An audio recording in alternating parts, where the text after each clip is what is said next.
Sebab kita nampak potensi sebenarnya. Setiap perniagaan itu berpotensi untuk berkembang. Dalam daerah, kembang ke negeri, kembang ke satu negara dan international. And then ada 6 orang daripada sini pula dah dapat menembusi pasaran antarabangsa. Kita telah memproses lebih kurang 175 bilion internet query.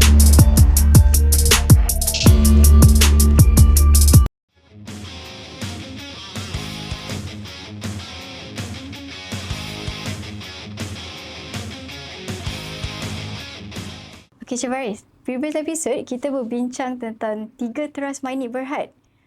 Tapi actually, I think it's bigger than that. Apa actually sumbangan Mainik kepada digital negara? Tentang sumbangan Mainik kepada digital negara, selain daripada kita sebut tadi yang kita provide the DNS system tu kan? Betul. DNS system, kita juga sebenarnya nak membina digital trust. Okay, digital trust. Digital trust di kalangan organisasi, individu di Malaysia.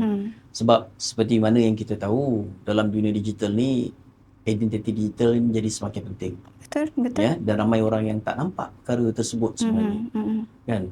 Jadi, banyak juga berlaku kes-kes penyamaran, penipuan yang membabitkan digital trust, scammer dan sebagainya. Macam contoh baru-baru ni, kita ada juga berbincang dengan Bar Council dekat Malaysia. Oh, Bar Council? Kita berbincang Bar Council. Dan mereka juga sedang dalam satu proses untuk membuat satu program digital transformasi di kalangan legal firm yang ada di Malaysia. Sebab apa? Sebab terdapat banyak insiden atau terdapat juga insiden-insiden yang mana di social media ada individu-individu ataupun page-page yang mengaku sebagai legal firm. Okay. Tapi tak boleh nak verify sebab siapa yang akan verify? Contoh kita buka akaun Facebook, mana ada verification, IG tak ada verification dan sebagainya. Kan? Begitu juga ada klinik-klinik palsu dekat online, orang menjual ubat mengaku sebagai doktor, tapi siapa yang akan verify dekat social media? You can just put your name doctor, but who's verify Jadi, that? sebab tu antara salah satu perkara-perkara yang kita nak buat adalah untuk meningkatkan kepercayaan digital di kalangan contohnya industri guaman, industri kesihatan, ya.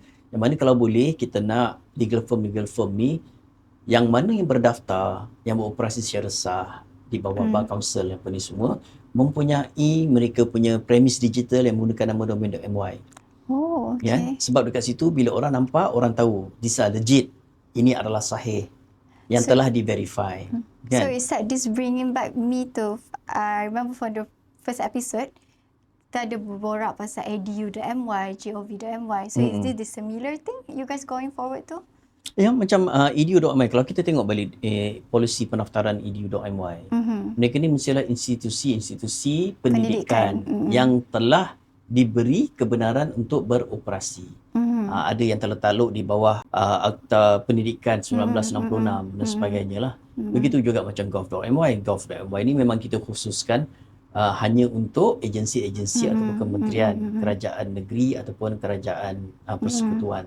Kan? Yang mana mereka ni terdiri daripada yang kita kategorikan sebagai nama-nama domain tertutup. Nama-nama tertutup. Kita ada kategori terbuka, kita ada kategori tertutup macam .gov.my, .edu.my. Not everyone can acquire the names. Not everyone can acquire. Macam kita buat dengan yang sekarang ni tengah aktif kita jalankan adalah untuk co-op.my. Oh, co-op.my. Untuk co-op.my. Sebab koperasi Malaysia ni, industri adalah salah satu industri yang tertua di dunia. Iaitu industri koperasi di Malaysia ni dah menjangkau 100 tahun. 100 tahun? Ya. Jadi kita bekerjasama bersama-sama dengan KUSKOP, ya. Kita bekerjasama juga dengan Suruhanjaya Koperasi Malaysia, dengan Institut Koperasi Malaysia dan juga dengan Angkasa. Bagaimana kita nak memperhebatkan lagi, memperkasakan lagi ya transformasi digital di kalangan koperasi-koperasi. Because ini adalah satu industri yang hebat. Betul. Ya, satu industri yang berdiri lama dekat Malaysia. Tetapi kita tak naklah mereka masih menggunakan macam contohnya email-email yang biasa.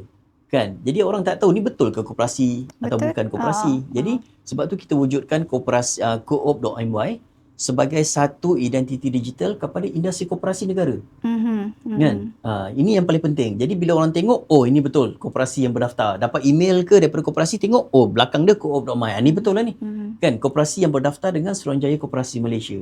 Bukan setakat gunakan xxx.com dan sebagainya yang tidak boleh disahihkan kewujudan mereka sebenarnya. So actually it's giving the digital identity to Ya, kita this nak organisation building as well. digital trust, because kalau kita tengok sekarang ni kes-kes penipuan dalam talian, kes-kes penipuan social media, kes-kes penipuan yang menggunakan email biasa ni dah makin banyak berlaku, menyebabkan kerugian beratus juta setiap tahun.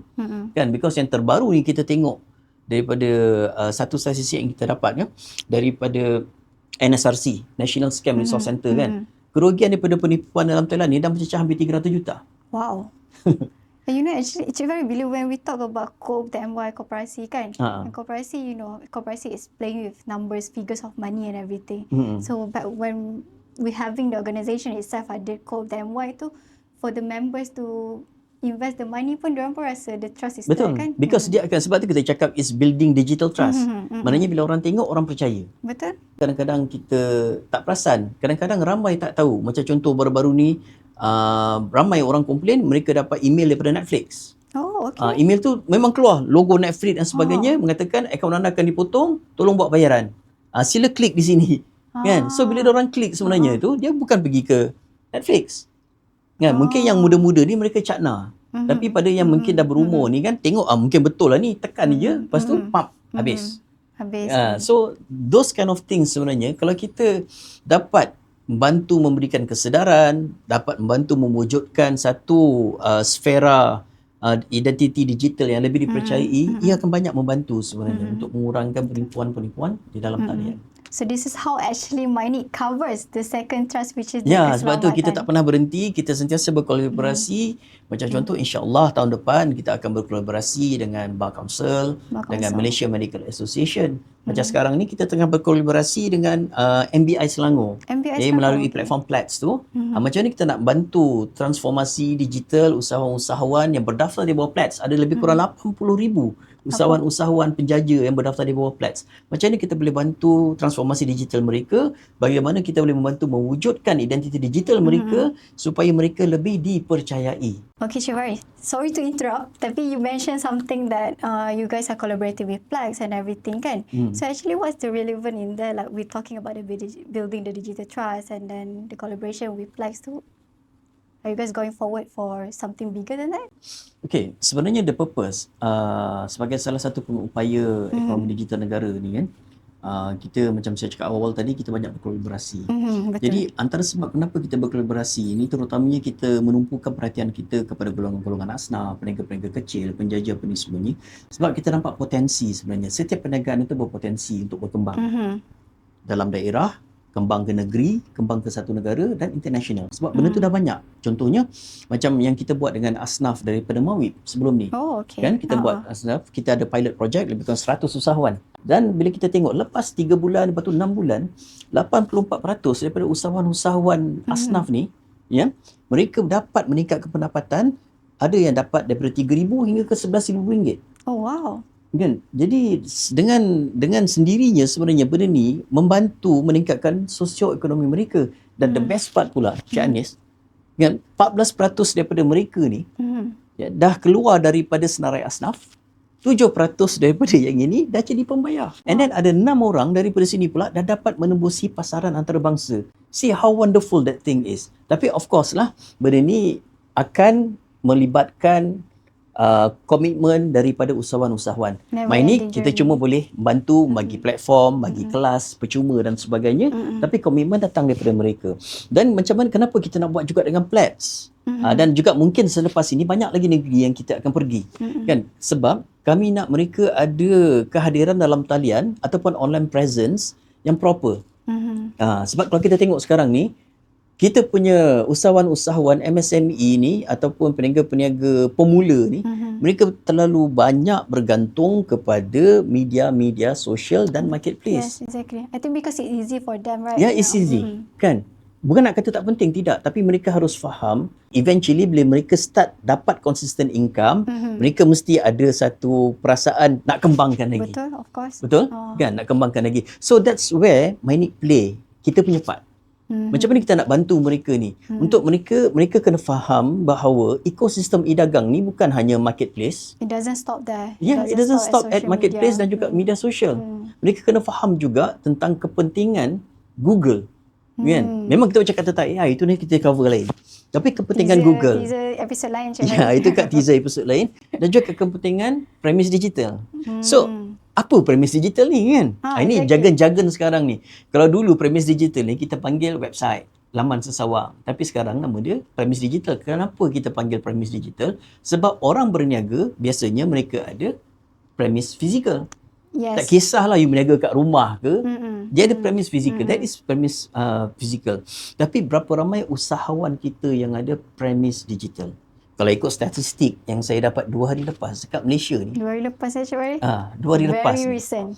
Dekat Malaysia ni, kita ada 35 juta rakyat Malaysia. Dan kita ada lebih kurang 11 juta syarikat yang berdaftar dengan SSM. Ya? Tapi berapa banyak yang ada website? Ada lebih kurang 300,000 je website kat Malaysia. Oh. Ya. So actually ramai lagi yang tak go digital. Ya, ramai lagi yang tak ada. 300,000 website kat Malaysia, yang mana dekat situ ada yang website asing, ada yang website .my. Kan? Maknanya potensi tu masih sangat besar dan ramai lagi usahawan tak sedar tentang kepentingan mempunyai website. Sebagai contoh ya, pada sehingga bulan 9 tahun ni, Mynik, kita dah memproses pertanyaan DNS query. DNS query ni maknanya apabila orang menggunakan Google ke AI ke untuk mencari produk-produk Malaysia yang pakai .my dan sebagainya ya. Kita telah memproses lebih kurang 175 bilion internet query. Wow.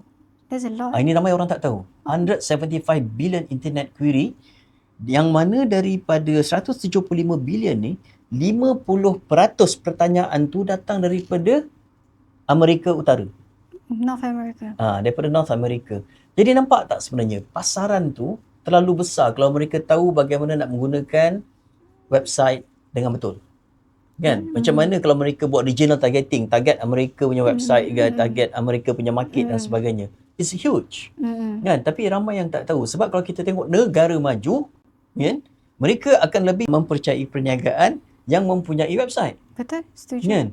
Tapi orang tak nampak. Sebab tu saya cakap, ekosistem e-dagang ni 4. Website, Google, marketplace dan juga social media. Dulu orang pakai Facebook.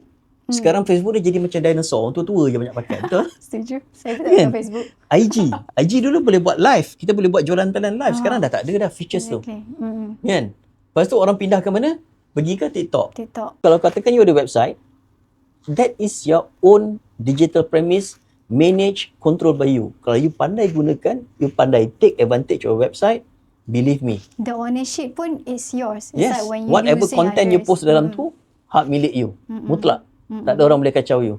So kalau you tahu gunakan website sebenarnya, it's a big avenue untuk you mendapatkan lebih revenue kepada perniagaan dengan potensi untuk berkembang. Macam mana usahawan-usahawan asnaf tu yang saya cakap nama orang tu dapat kembangkan perniagaan ke peringkat antarabangsa? Melalui website. Kan? Walaupun you hanya menjual satu produk, tapi kalau you take advantage, you leverage properly, belajar teknik yang betul untuk you punya website, you will go further. Untuk usahawan-usahawan di luar sana, jom rebut peluang untuk go digital, go international dengan peluang-peluang yang ditawarkan oleh Mynik Berhad. Bye!